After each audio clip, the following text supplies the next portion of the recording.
Today we're going to do a review for the album Wuthering Heights by Charli XCX, released in 2026.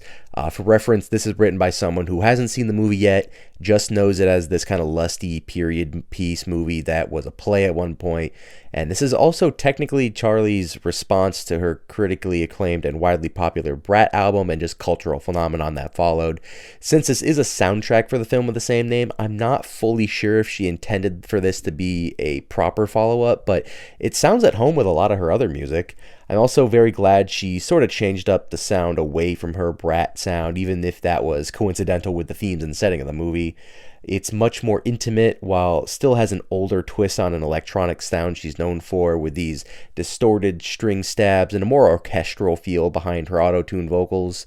In fact, a majority of the melodies are made using strings, and this makes for a play on a more proper sound, loosely tying into the themes of the movie, I presume. It can be a very atmospheric experience at some points, but it can also bounce back into fiery and passionate melodies.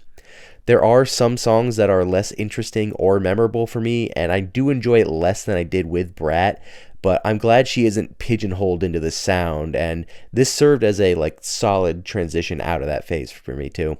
The second half of the album was a little bit more boring for me and lacked that same intensity as the first half that I enjoyed, but maybe this just followed the plot of the movie or something. It was also ironic that Charli also had her very own film in theaters at the same time as this movie, her own sort of mockumentary called The Moment, which follows her success with Brat and follows some imaginary scenarios in which her career could have gone if something was different in her timeline. So Wuthering Heights seems like a good opportunity for Charli to change up her sound and have a universe to base it on, and I think it went pretty smoothly, but it's something I wasn't as enamored with as Brat, so I'm going to give it probably like a mid 6 out of 10.